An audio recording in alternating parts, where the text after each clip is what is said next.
Hi friends, welcome to me and mom daily vlog 6। काफ़ी time हो गया है, कोई व्लॉग नहीं कर पाई मैं, थोड़ा बीच में बिज़ी चल रही थी।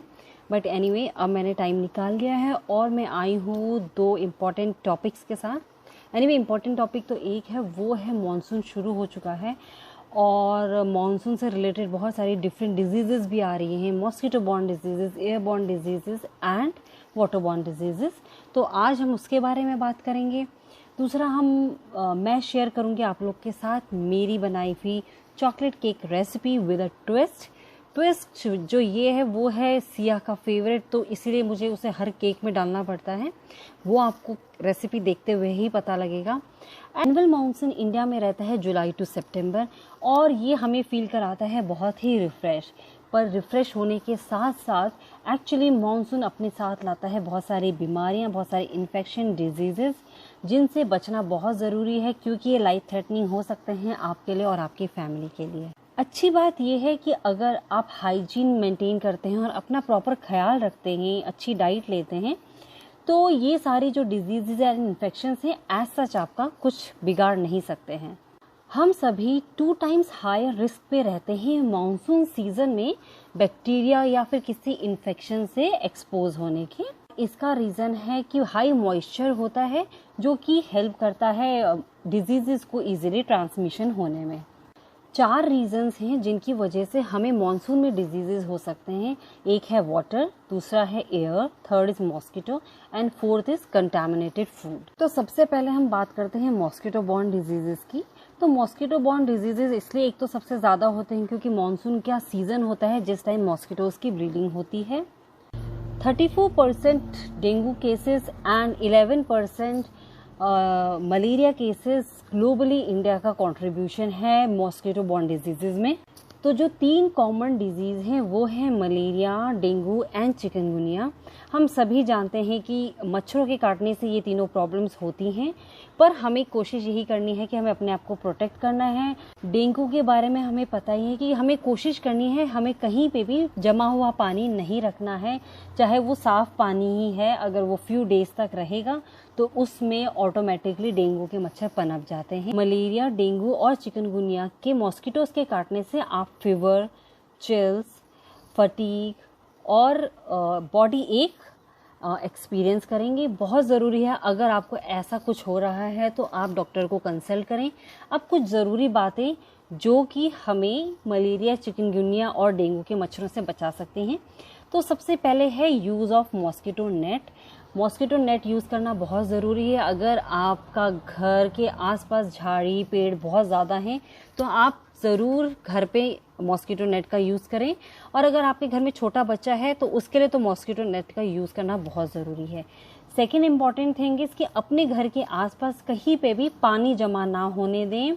कहीं पेड़ है उसके आसपास कोई गड्ढा है वहाँ पानी जमा ना होने दें, या घर के अंदर भी आपका कूलर है या आप मटका कोई है आपके पास पुराना पड़ा हुआ जो कि अब यूज़ नहीं हो रहा है, तो ध्यान रखिए कि कोई भी ऐसा बर्तन जो खुला हुआ है, जिसका मुंह खुला है, जिस पे ढक्कन नहीं लगा हुआ है, तो उस पर लंबे समय तक पानी जमा ना रहे।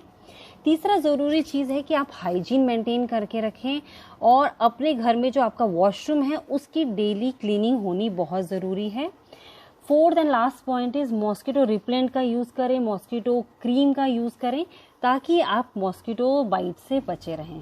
वाटरबॉर्न डिजीज़ का सिंपल सा मतलब है कि वो डिजीज़ जो पानी की वजह से फैलते हैं। वर्ल्ड हेल्थ ऑर्गेनाइजेशन के हिसाब से 3.4 मिलियन पीपल्स हैं जो कि वाटरबॉर्न डिजीज़ से इफ़ेक्टेड होते हैं इंडिया में। और जो चिल्ड्रंस हैं वो बहुत ही ईजी विक्टिम्स हैं, बहुत जल्दी उनको इफ़ेक्ट कर देता है क्योंकि उनका जो डाइजेस्टिव सिस्टम है वो भी अभी इतना स्ट्रांग नहीं है और उनकी इम्यूनिटी भी स्ट्रांग नहीं होती। वाटरबॉर्न डिजीज़ में आते हैं क्लोरिया, टाइफाइड, जॉन्डिस, हेपेटाइटिस ए, और ये ज़रूरी है कि हम इन सभी में अपना बहुत ख्याल रखें। वन तो इनके होने के पीछे रीज़न है कि हम कंटामिनेटेड फूड लेते हैं, पानी साफ़ नहीं पी रहे हैं। अगर आप गंदा पानी पिएंगे, फिल्टर वाटर नहीं पिएंगे, तो बहुत ज़्यादा चांसेस हैं कि आपको इनमें से कोई प्रॉब्लम हो सकती है। How to stay safe from waterborne disease this monsoon.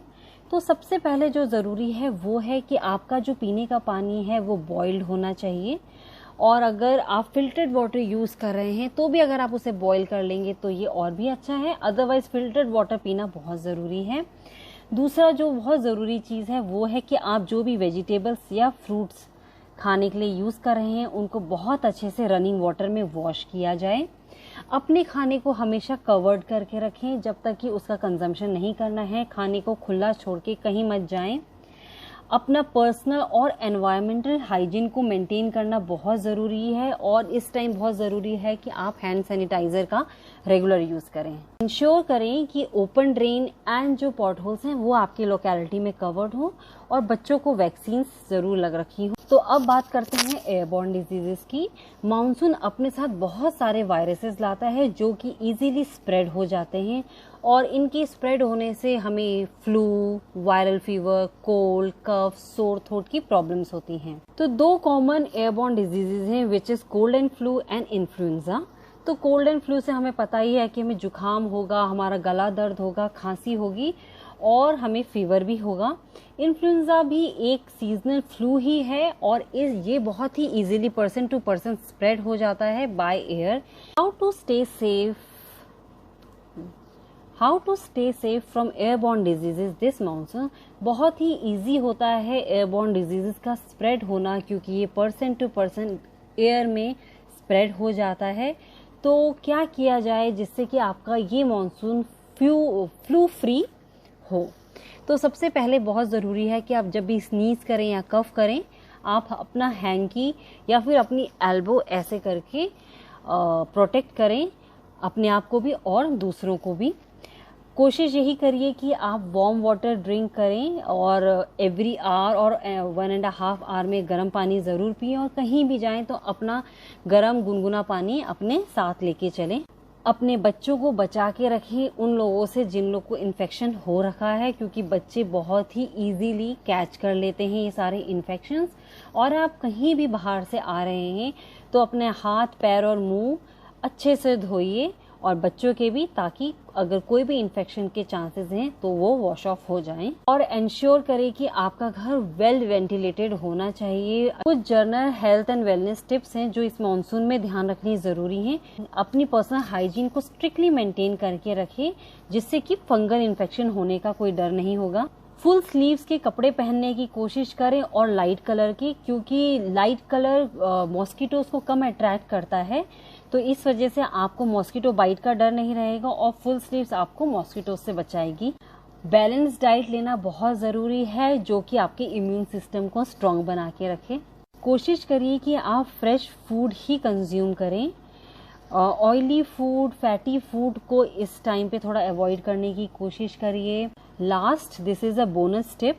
एक तो आप कोशिश यही करिए कि आप लाइट फूड खाएं और दूसरा आप अपने घर में जो भी वेजिटेबल और फ्रूट्स ला रहे हैं उन्हें आप कोशिश करिए कि आप विनेगर से वॉश कर सकें क्योंकि विनेगर हेल्प करता है रिमूव करने में हार्मफुल बैक्टीरिया।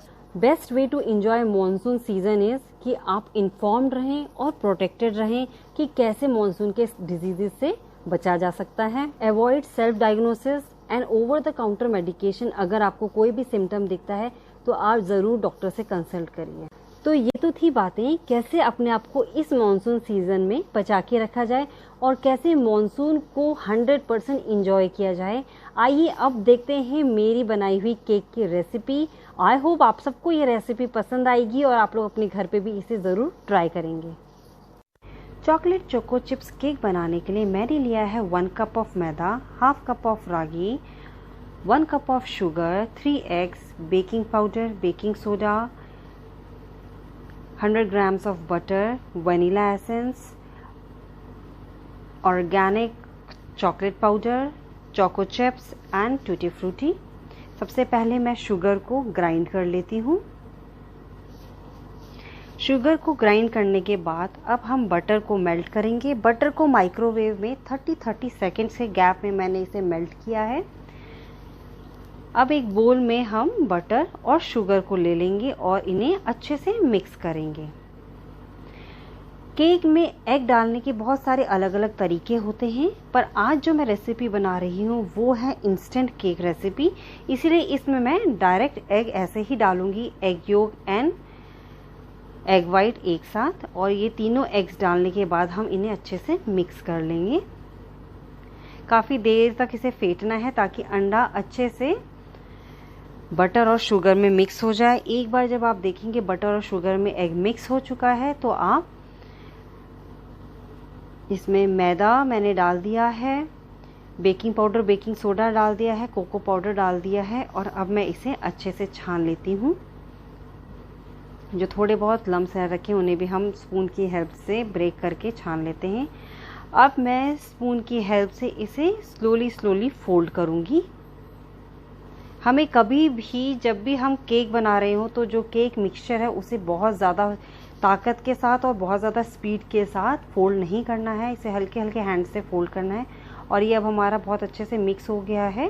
तो अब मैं रिमेनिंग मैदा और रागी डाल देती हूँ, remaining baking powder baking soda and choco powder, और इसको भी अच्छे से छान लेने के बाद हम फिर से फोल्ड करेंगे।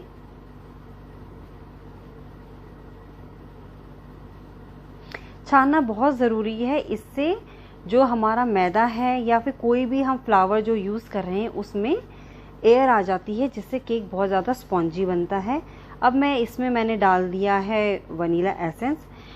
मुझे थोड़ा सा जो कंसिस्टेंसी है थिक लग रही है, इसलिए मैंने इसमें ल्यूकवार्म मिल्क ऐड कर लिया है। कभी भी अगर आपको लगता है कि केक का जो मिक्स है वो थिक बना है तो आप उसमें मिल्क ऐड कर सकते हैं। उसके बाद मैंने चोको चिप्स और टूटी फ्रूटी ऐड कर लिया है। अब इसे हम अच्छे से मिक्स कर लेंगे और ये हमारा केक मिक्स रेडी हो चुका है। अच्छे से हमें सॉफ्ट हैंड से फोल्ड करना है। यहाँ मैंने पेपर को पैन के साइज़ में काट लिया है और अब मैं पैन में अच्छे से घी लगा दूंगी।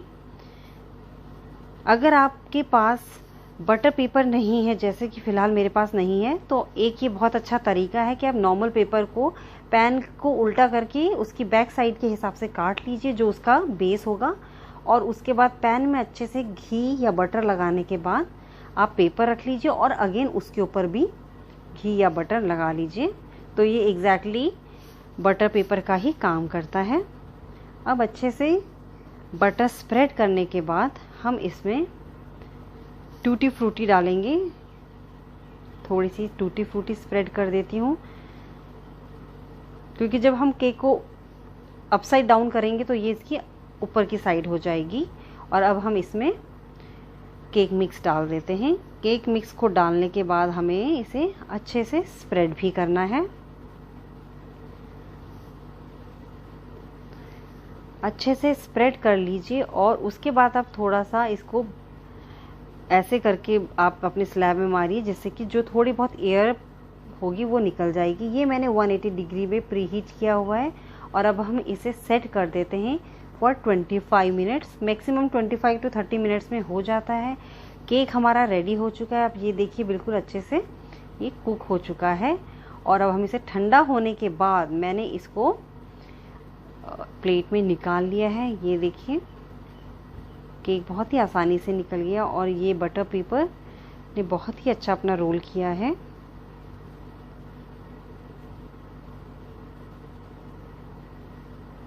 नेक्स्ट मैं पूरी कोशिश करूंगी कि मैं 100% रागी से केक बनाऊं। एक्चुअली ये सब चीज़ें जब हम डालते हैं तो आप बिल्कुल भी गिल्टी फील नहीं करते कि बच्चे भी कुछ अनहेल्दी खा रहे हैं। देखिए कितना स्पॉन्जी बना है। तो हमारा केक रेडी है। तो ये थी केक की रेसिपी जिसमें ट्विस्ट था टूटी फ्रूटी एंड रागी का, जिसे हम मंडवे का आटा भी कहते हैं। मुझे लगा कि क्यों ना इस बार अदर देन यूजिंग पूरा का पूरा मैदा थोड़ा रागी यूज़ किया जाए। और बिल्कुल भी मैंने जब इस केक को खा के देखा है तो बिल्कुल भी आपको पता नहीं लगेगा कि इसमें रागी डला हुआ है। मेरी बनाई हुई रेसिपी आप लोग को कैसी लगी ये ज़रूर बताइएगा। और इसमें जो रागी मैंने यूज़ किया है ये फुल ऑफ बेनिफिट्स है, ये तो आप सब जानते ही होंगे। तो कोशिश करिए कि अगली बार जब आप भी केक बनाएं तो उसमें रागी का यूज़ करें। नेक्स्ट केक जो मैं बनाने वाली हूँ वो 100% रागी से बनाऊंगी और उसकी रेसिपी भी ज़रूर आप लोग के साथ शेयर करूंगी। Thank you for watching me and mom daily vlog 6. Please do like and subscribe.